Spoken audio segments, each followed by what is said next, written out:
Centaur, your kind of company.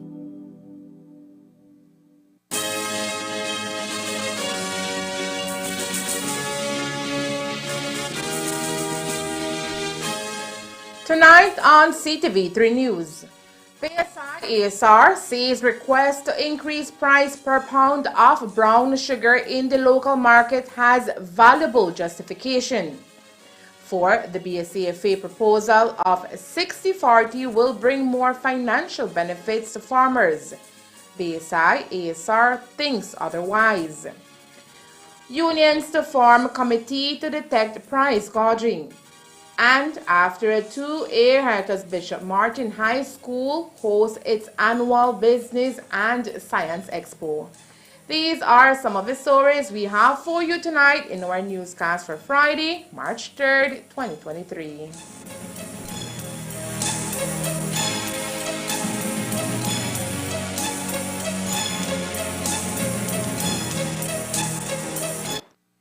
The Integrated Ridge-to-Reef Management of the Mesoamerican Reef Ecoregion Project strengthens governance of the Mesoamerican reef system and creates conditions to position the ridge-to-reef approach in the management of water, coastal and marine resources.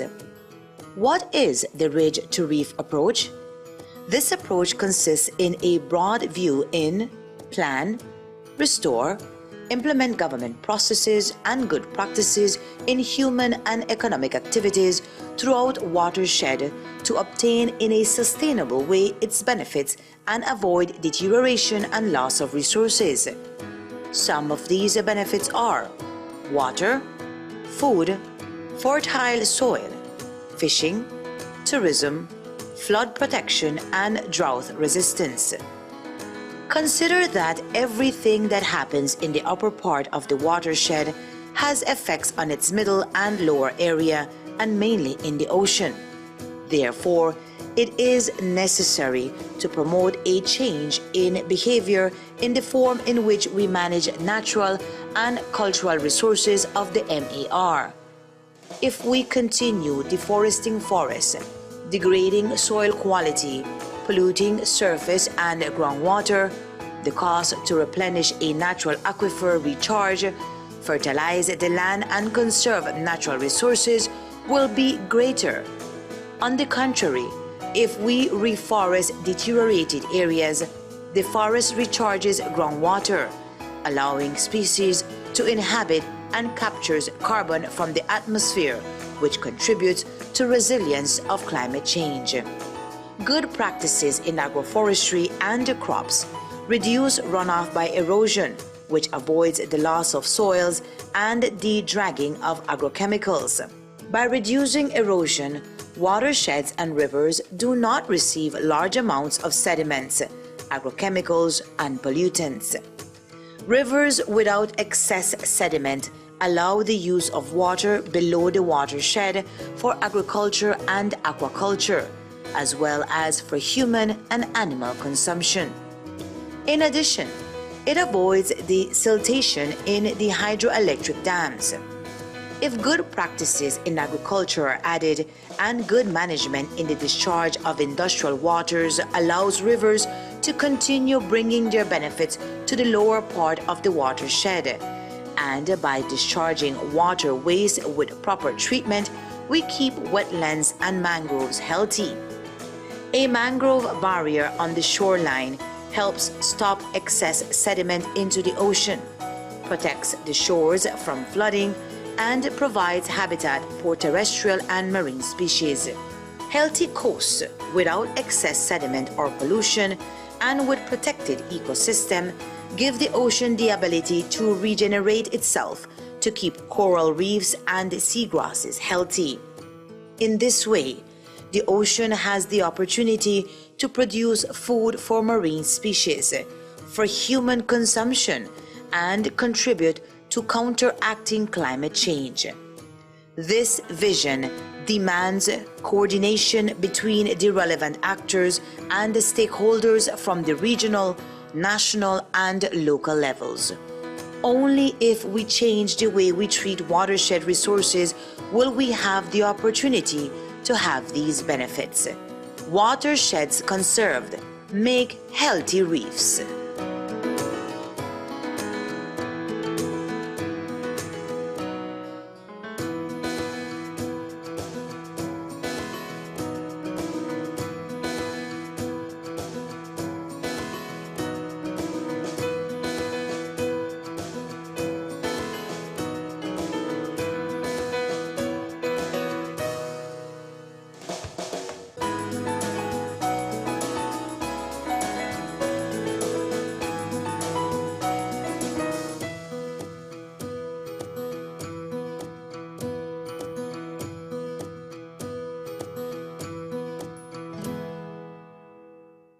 The Integrated Ridge to Reef Management of the Mesoamerican Reef Ecoregion Project strengthens governance of the Mesoamerican reef system and creates conditions to position the ridge to reef approach in the management of water, coastal, and marine resources.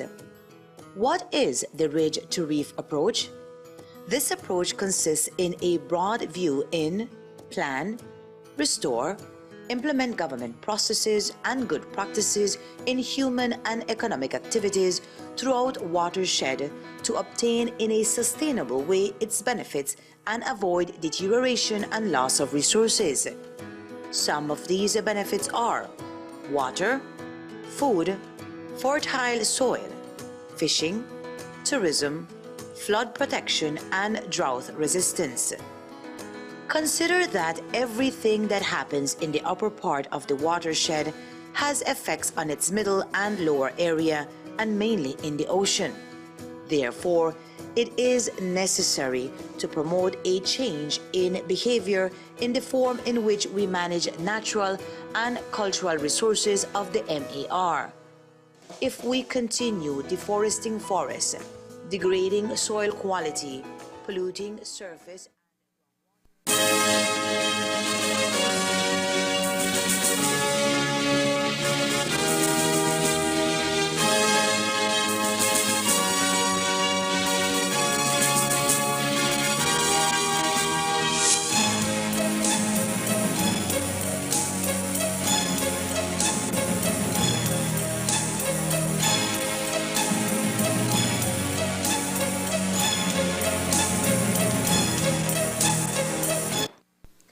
Good evening, with your news, also simulcast on Fiesta FM 106.7. I am Joanna Rodriguez. Earlier this week, the Corozal Sugarcane Farmers Association and Progressive Sugarcane Farmers Association sent a joint letter asking for price increases in both brown and plantation white sugar, currently sold at controlled prices of 39 and 75 cents respectively. But even before both associations proposed the increase, the Miller, Belize Sugar Industries Limited, American Sugar Refining, BSI ASR, had already sent a letter to the Prime Minister making a formal request to raise the controlled price of brown sugar only. That letter was sent on February 8, 2023, in which Vice President and Country Manager Mac McLachlan stated that the controlled price is the lowest in the region and has not been increased for more than 2 decades, despite average inflation rising by over 35% in the same period. Of note is that retail prices for other basic food items which are not controlled are currently more than 3 times that controlled price for both brown and plantation white sugar. Today, Sean Chavarria, the company's finance director, further outlined some of the factors behind the petition. We're still hopeful that the Prime Minister will give it further consideration along with Cabinet, because we've outlined what we believe to be some very strong economic arguments for why there should be an increase in the price of brown sugar. As you mentioned, it hasn't moved for 22 years, and when you consider the fact that inflation has increased significantly in those past 22 years, the cost of production, all the factors of production in land, capital, and labor has gone up. Those make compelling arguments. In addition to that, we know that in terms of what brown sugar can get or obtain in the region in our neighboring countries, it's more than twice what we're selling here in Belize. And so you risk as well having cross-border contraband. And we used to see that with plantation white sugar before it was adjusted in 2015, that there was a big influx, or in our sense, contraband of plantation white sugar going out of Belize into neighboring Mexico and Guatemala because it was being sold much higher in those markets. And so from our standpoint, it's creating a market distortion where it's below the price or the world market price for sugar at the moment. It's below the cost of production. And, you know, considering, as we said, that it hasn't moved for 22 years, we think those are strong arguments for why there should be an increase in the price. BSI produces annually around 3,500 metric tons of brown sugar for the domestic market. Split on a per capita basis based on the current population of 440,000 Belizeans, the price increase from 39 cents per pound to 65 cents per pound will result in a per capita increase for a family of four of $18.53 per annum, which according to Chavarria is manageable. In terms of the impact to the average consumer or Belizean family, it's very marginal. So the price increase that we're asking from 39 cents to 65 cents per pound, if you look at the impact on an average family of four persons, is about 36 cents a week. So that is not a very significant impact. But in terms of the benefit to farmers, we would expect that based on the amount of brown sugar that we're selling at the moment, farmers would see an improvement in cane price of about $1 per ton of cane. So, and as you know, the farmers, that money will circulate back into the economy because the farmers will spend those monies on inputs for growing sugar cane, for paying their wages. And similar with us as a business, we do a big amount of our purchases here in the local economy. And so all that money really circles back within Belize, and the government, in a sense, will collect back its revenues through direct purchases from the stakeholders. So we think there's, again, strong justification for why there should be an increase. And we hope that the government will consider it. The proposal is to sell the retail price per pound of brown sugar at 65 cents, with vendors' markup already added. But what about price gouging? 65 cents will be the maximum retail control price. So obviously, we would sell it for cheaper, and then the price difference between what we would sell it and the 65 cents would allow for the cost for the distributors and for the retailers to sell it on the shelf. So that would be the price that's being sold to the consumer. On the first question on the enforcing of the price control, I think we do know generally that that's something that's difficult on a whole for the government to do because of the lack of resources. Certainly we suffer from it in the sense that the perception with the consumer is that we have been increasing the price for sugar when in fact we haven't. And so for us, it affects us negatively in that sense because the average consumer might believe that, you know, we're taking more and we're passing on costs, which is not the case. So we're not benefiting whenever these prices go up.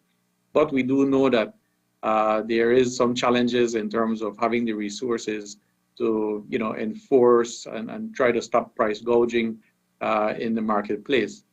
If you were to strictly go by the price control regulation, the price should be 39 cents. BSI sells it here at the mill for 34 cents. So the 5 cents is what's supposed to be shared between the distributor and the retail.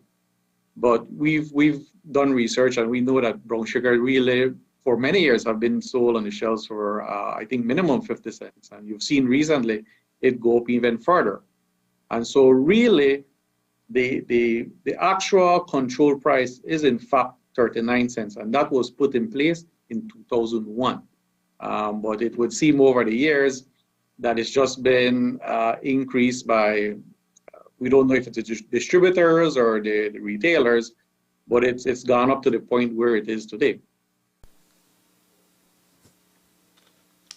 But while BSI, ASR, and the Corozal Sugarcane Farmers Association and the Progressive Sugarcane Farmers Association are looking forward to changing the control price of brown and white sugar, the BSCFA, currently engaged in a commercial dispute with the miller, is calling the proposal a distraction meant to draw attention off the continued lack of fairness in prices from BSI, ASR, and Tate & Lyle to farmers, and this would bring further revenue to the producers of the country's most significant export. So, BSCFA disagrees with the increase since, according to a letter addressed to the Prime Minister yesterday, the current high cost of living, such a proposed price increase made by the Corozal Sugarcane Producers Association, CSCPA, and the Progressive Sugarcane Producers Association, PSCPA, would adversely affect the livelihood of consumers, especially the poor and low-income earners. But they also have other reasons. According to the chairman of the Committee of Finance, Javier Camé, the last increase approved back in 2015 in the case of plantation white sugar came with hidden agendas. La experiencia que hemos tenido con este tipo de propuestas de incremento al precio, todavía tenemos un sabor amargo en la boca en la última propuesta de incremento de precio de azúcar que sucedió en la administración del gobierno pasado, pero todavía sentimos esa insatisfacción. Porque, ¿Cuál es? ¿Se podría explicar? La insatisfacción realmente es la ventaja que sacó BSI, el ingenio, de esa propuesta. Como mencionó Mr. Fred, en aquel tiempo éramos una sola asociación cuando empezamos. Esto empezó desde el 2012-13 con la primera petición a incremento de azúcar de consumo local. Mas, sin embargo, el gobierno lo fue atrasando. Acuérdense que la otra administración estaba en el 2012 antes, por 13 años, y lo fueron atrasando hasta cuando hubo la elección del 2015, que se aceptó esa propuesta para ver un incremento. Cuando se inició la propuesta al gobierno para incremento de precio, ese año vino un bajo primer pago. Y el entendimiento del cañero en esa petición era de que el incremento del precio de ese por libra de azúcar, el consumo local, iba a ser directamente para incrementar el primer pago de esa zafra. Gran sorpresa que tuvimos, que nunca hubo un incremento, la estimación no cambió, y cuando nos dimos cuenta había otro elefante blanco metido allá adentro, que es el famoso Manufacturing Allowance. Ahí fue la primera vez que apareció escrito en esa propuesta del incremento del azúcar blanca, $160 de Manufacturing Allowance por el Plantation White Sugar. According to BSCFA, while both associations affirm that such a price increase is being requested in order to ensure the sustainability of the sugarcane operations of the cane farmers, there are other critical factors that can ensure such sustainability, namely a fair price of sugar cane to be paid by Belize Sugar Industries Limited, American Sugar Refining BSI ASR, to cane farmers, including the proposed 60-40 formula on gross revenue. Recordemos de que el consumo local solamente son un promedio de 11,000 a 12,000 toneladas. Y el 80% de ello es azúcar blanca, como 40% de ello es azúcar morena que se consume en el mercado local. El capital que inyecta esto al volumen, que sí es uno de los mejores precios que tenemos, sí es, pero el volumen es poco. Entonces, lo que impactaría ese incremento sería mínimo a diferencia de la forma en que nosotros lo estamos buscando a través de la negociación. Pero no hay garantía que lo que ustedes están pidiendo veamos frutos, porque en estos momentos las negociaciones ni siquiera continúan, creo yo. Estamos nosotros viendo que estamos en espera de ver si se va a formar un Commission of Inquiry o qué ruta se va a tomar para continuar con esta situación entre la BSCFA y BSI-ASR. Este comentario es interesante, Cami, porque en realidad la garantía, pero lo que sí te puedo decir que mencioné que el volumen del consumo local son alrededor de 12,000 toneladas. 80% es blanco, 40% de eso es azúcar morena. Lo que se incremente en el precio generaría un ingreso, por decir, de 4 millones de dólares. Ese ingreso no se calcula en sí solo, sino que entra a un pool, un conjunto de ingresos de todas las ventas del mercado, de todos los otros mercados. Entonces, se tiene que dividir por la cantidad de toneladas de caña que se muelen. Cuando hacemos ese mecanismo, ese cálculo, viene siendo menos de $1 la diferencia a favor del cañero por tonelada de caña. La propuesta que nosotros estamos haciendo, obviamente de que este dólar, como mencionamos, iba a salir del taxpayer, iba a salir del incremento del azúcar que va a ser en el país. La otra propuesta que estamos haciendo en negociación es el 60-40, y ese 60-40, hay un estimado, no sé si ustedes recuerdan, el primer ministro mencionó algunas veces de que hay una cantidad de 20 millones de dólares que dice BSI que va a cruzar de sus cofres al cañero. Cuando tú divides esos 20 millones de dólares en la cantidad de caña que se muele, esa es la diferencia que el cañero iba a conseguir por tonelada de caña. Estamos hablando de que vamos a conseguir como por tonelada de caña, si eso se materializa, mínimo $12 más por tonelada. Cuando el incremento al precio del azúcar del consumo local, sea con los dos juntos o solo morena, el margen de incremento para el cañero sería mínimo, menos de $1 la diferencia. But for BSI-ASR, the 60-40 proposal made by the association cannot be blended into the recommendation made to increase the price per pound of sugar in the local market.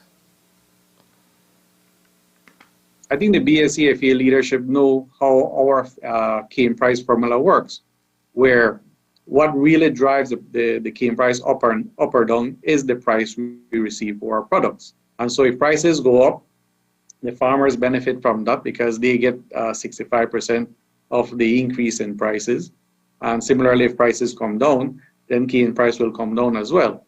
And so in reality, looking for better cane price, this is really one of the key ways how cane prices can be improved, by getting a higher price for the sugar.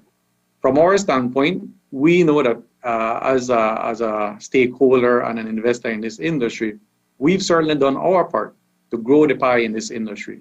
We've talked about and invited the media to see our investments in value-added sugar and production, which are resulting in increased payments for farmers. In fact, for the past 4 years, cane prices have on average been $3.30 per ton of cane higher because of selling those value-added sugar in the export markets. And last year, with the movement to Big Creek, we were able to save farmers alone just over $3 million, which is about $2.50 per ton of cane. And so investments and projects that we've been implementing to increase value and grow the pie are also benefiting farmers. So I think, we would really want the BSCFA to work with us in a more collaborative way to see how together we can, try to grow the pie, to improve efficiencies in the industry so that there's a win-win situation for all the stakeholders. And while BSI-ASR is currently preparing to present before Cabinet their sticking points in the commercial agreement, Similar to what the BSCFA did, the company is not in agreement with the formation of Commission of Inquiry to intervene in the situation between both entities. We don't believe so. We know that Commission of Inquiries have typically been reserved for, looking into public bodies and institutions. In this case, BSI is a private company. The BSCFA is a private organization made up of private individuals and cane farmers who are businessmen and women. And so it would seem that a Commission of Inquiry is not an appropriate mechanism to introduce to try to settle this dispute.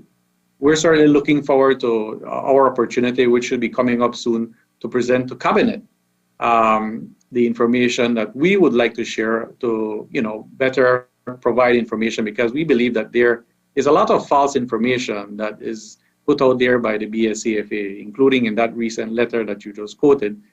BSCFA has all the information that they need to validate the cane price that they receive. They have the sales contracts of what we sell customers, sugar for and molasses. They have production records. They get an audit of the net trip value statement. And so from our perspective, they have all the pertinent information to validate that. In terms of fairness, we have demonstrated to them, and through our presentation to Cabinet, we hope to demonstrate that as well, that BSI has one of the most favorable cane payment formulas in the world, and that's been done based on independent research. So it's not just us saying it. We've hired a company to do that analysis, and so that is some of the information that we would like to present to Cabinet as well. You say basically you don't see the need for that and not in agreement to use that point at this time. If not that, then how do we move on with this situation between BSI and BSCFA then to clarify the issue and to come up with a commercial agreement? I wouldn't want to speak too much on it at this time, Carmen, because as I mentioned, we plan to make our presentation to Cabinet very soon. And so we will be having those discussions with Cabinet. So I wouldn't want to speak out of turn before we have that opportunity to have that discussion with Cabinet. Last night, we told you about the subcommittee that has been formed by Cabinet to address the issues of inflation and the price gouging, which continues to affect the cost of living of all Belizeans. The subcommittee was formed following discussions on the issue, specifically increases in cost of supplies, which in turn affect the cost of goods and services. Minister of Agriculture, Food Security and Enterprise, Jose Abelardo Mai, has been tasked to lead the subcommittee to explore a short-term framework to alleviate the impacts on those most affected, and to explore any of all angles, including legal, to put an end to price gouging. At the same time, the joint unions will assemble a team that will actively assist with monitoring processes in stores to detect these instances of price gouging. Yesterday, President of the Union, Dean Flowers, spoke to the media about the role they will now play. Today we were informed that we will be contacted by the Ministry of Agriculture, and so we look forward to that meeting. We will be holding a meeting with them whereby we will chart or look at a mechanism that could work, whereby public officers will be empowered to be able to report and ticket these businesses that are unconscionably raising and gouging the consuming Belizean public. And we invite the Belizean public also to cooperate with us and to report these businesses, because effectively I understand from the Minister of State in the Ministry of Finance that I believe the legislation that governs the ticketing of price gouging businesses should be enacted by Parliament. I believe by April. I understand that should be forthcoming. Coming up next, we take you to the Business and Science Expo at Bishop Martin High School. Stay tuned. Indulge the flavor. Go beyond meat. Looks like meat. Tastes like meat. But it's better than meat. 100% plant-based. Rich in protein, 50% less saturated fat, no GMOs, no added soy, packed with benefits and sustainable. Beyond Meat, good for you, good for the environment. Now available in 6 different types of products in Belize. Beyond Burger, Beyond Sausage, Beyond Beef, Beyond Chicken Nuggets, Beyond Chicken Tenders, Beyond Steak. Beyond Meat, distributed by United Distributors Limited. ¡Estoy! ¡Por fin estoy! A rodar.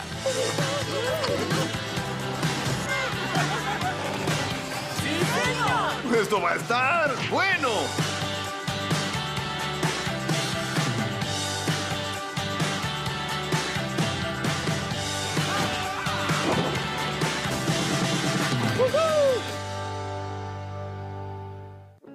Enjoy your favorite HBO original series and movies with Centaur, your kind of company.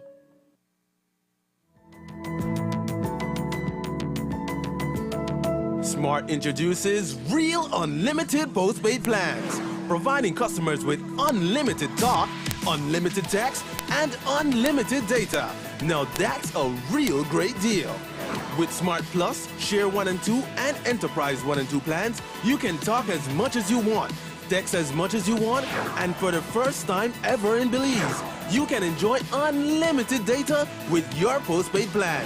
So come in and sign up for an unlimited postpaid plan and enjoy limitless possibilities. In addition, other plans such as the Flex Junior, Choice, and Select have been boosted with a lot more talk, text, and data, providing you with the best value for your budget. Be unlimited with Smart.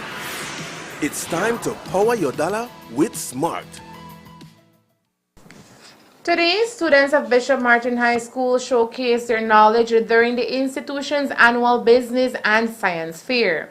After 2 years of pause due to the COVID-19 pandemic, students from other institutions, parents, and other members of the community flocked to the school to view the 19 business stalls and 38 science projects. In the business area, you could savor almost anything your palate desired, from nachos, kebabs, drinks, and even cheesy fries. Our name is Cheesy Bits, and you can come on over and let's eat some fries together. Our product has our famous cheesy dip on top of it, and it also has ground meat. We have jalapeno, and our flaming hot Cheetos is also on top. And it's only for $7. You can't beat that. And where do you all come up with the idea? Miss, you say nachos? People like nachos, but people want cheesy fries more because our product very natural. And you know, we would have some nachos, but people don't want to buy that. So we say, no, make we come up with something original what people want to buy. So we say, all right, we are come up with cheesy fries. So it's a combination of both, basically. Yeah, it's a combination of both. And what has been the response of the community? It has been very, very good because we got a lot of customers. So you're making money today? Yes, miss. Making their rounds, our team ended up at the Crunch and Munch stall where they enjoyed a delicious and healthy snack. Crunch and Munch, and it's basically really fresh fruit and the most crunchiest fruit that you know. It's apples and cucumbers with chamoy, picoree, and gummies. And for extra, we have a tambram stick. Where did you come up with the idea? How did you come up with the idea? Well, we come up with this idea because we're young people, so we thought about ourselves, that we love the sour and savory food, but yet also a hint of sweetness. So that's how we came up with the idea. And it's healthy too, right? Yes. All right. And does it take much to invest in order actually to be able to come up with this business? I would say yes, but thanks to our teachers and the preparation that we got, the time that we got, we really made this come true. Okay. And what's the reception from the consumers? Well, we got judges here and we got really good feedback. They love it. They come and get more, actually. We have a couple of students here and they seem to be enjoying it.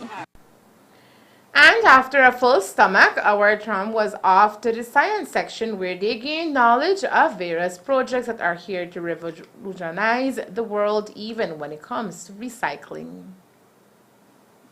For our project, we actually have water from the sun, which is our title being solar-powered water desalination. And for our problem, we actually have how can fresh drinking water be extracted from seawater. So as you may know that only 93% of the Earth's water is salt water, which only leaves 7% being fresh water.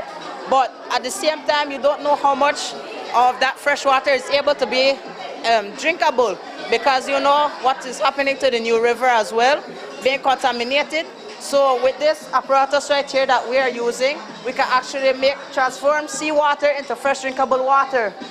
So right here we actually use some basic materials, that some container, plastic wrap, some metal washers, funnel, and we got some gallon of seawater right here.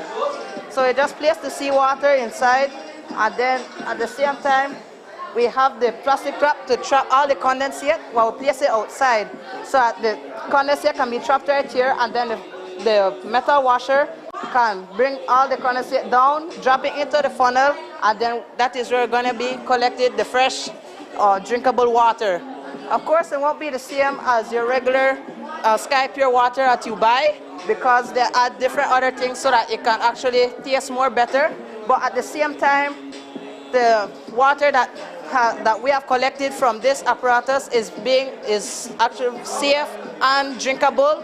It just will have a different taste. Okay. And how long did the process take? The process took that.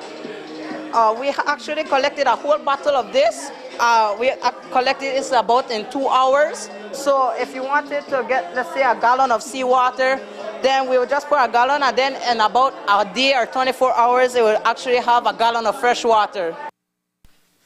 Paris and the rest of his team, including Aliyah Sanchez, Dorian Tree, Rosalinda Hernandez, Miguel Reyes, Kieran Pott, and Leonardo Chan, won first place in the sophomores level. All winning projects will be announced on Tuesday during the school's assembly. The 2022-2023 crop season is on its 63rd day, and up to yesterday, the miller had received more cane than that of last year. Today, Olivia Aviles, Manager Cane Farmers Relations for BSI ASR, gave us an update on the current crop. Mill report for day 62 yesterday.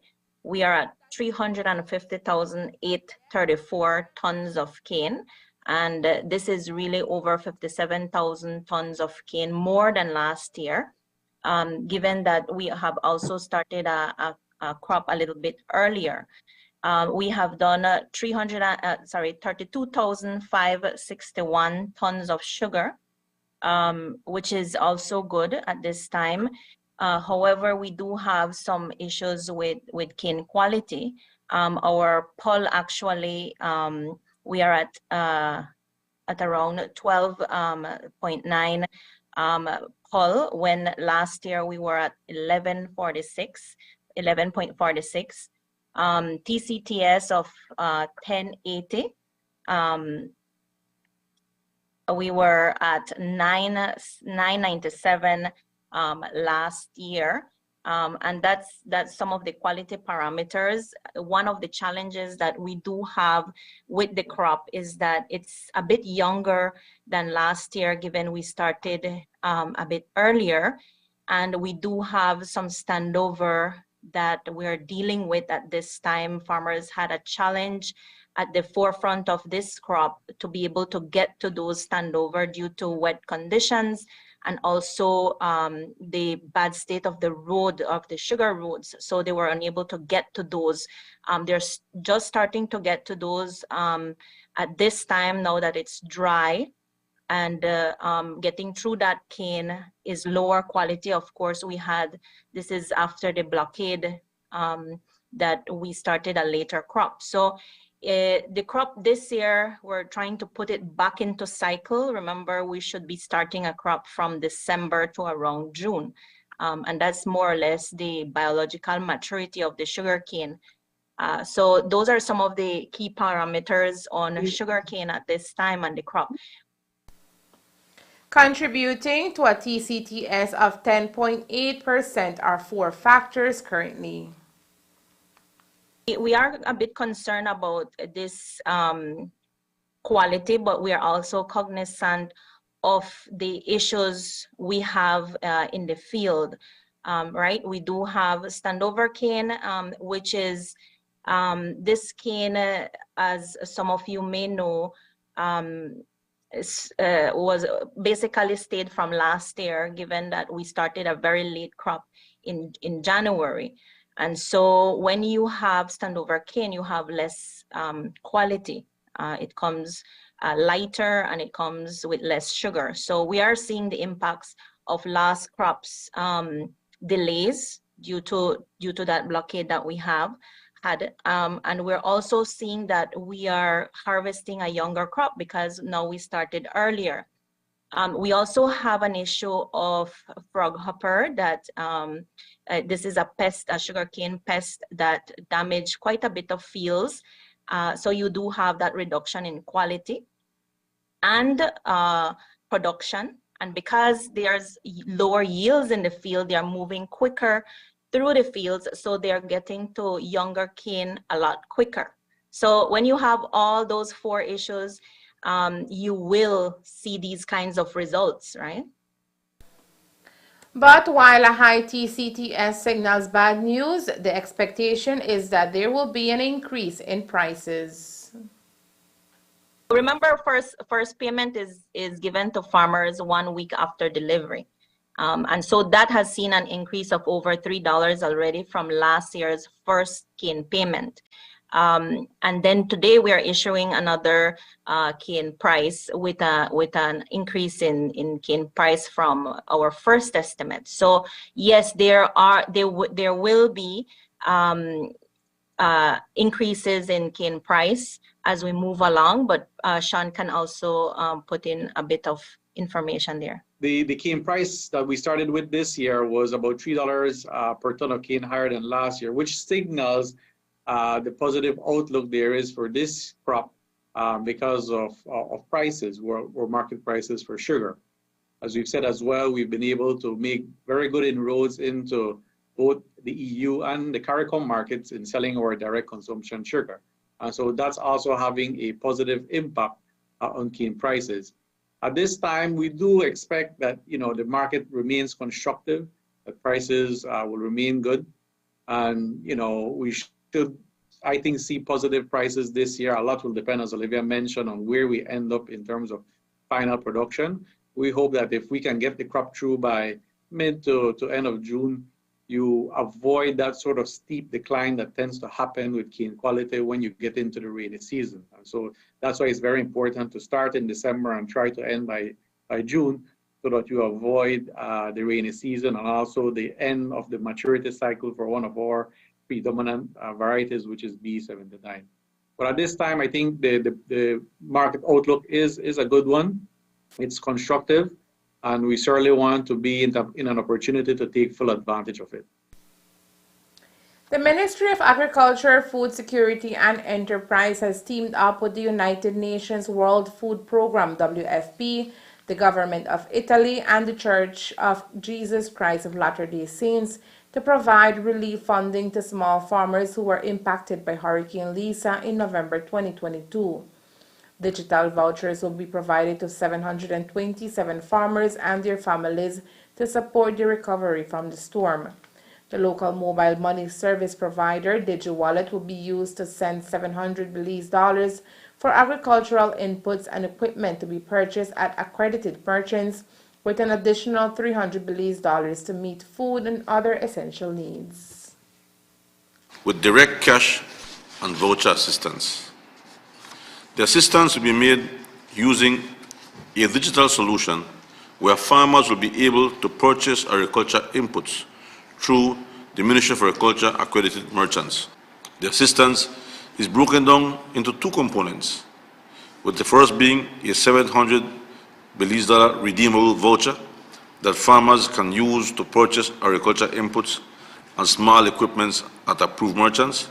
The second is a $300 Belize unconditional cash which farmers can use to purchase at any DigiWallet approved store or withdrawal redeem cash. The National Damage and Needs Assessment indicated that approximately 93 rural communities were affected. The areas mostly affected include some of the primary crop production zones of Belize, the Cayo, Belize, and Uridrak districts. A small number of farmers were also affected in Corozal and the Stan Creek district. The hurricane also affected livestock farmers who reported damages in mostly pasture, sheds, barns, and coops. Small equipment and fencing also affected. The assessment indicated that an estimated 20 million Belize dollars was reported as loss and damage within the agriculture sector. Today, Prime Minister John Briceño handed over a new 2023 Jack Diesel 4x4 pickup truck to the Ministry of Natural Resources in Orange Walk. The purchase by the Ministry of Finance is part of a program to assist several offices of the Ministry of Natural Resources countrywide with mobility for its activities and to conduct inspections and serve the district needs, the Prime Minister said. Currently, the Ministry of Natural Resources continue to engage in mobile land clinics to assist Belizeans with obtaining their land titles. Today, Belize joined the rest of the world in commemorating World Wildlife Day. March 3rd is observed annually as World Wildlife Day. It celebrates the world's wild animals and plants and the contribution that they make to our lives and the health of the planet. The theme for this year is Partnerships for Wildlife Conservation.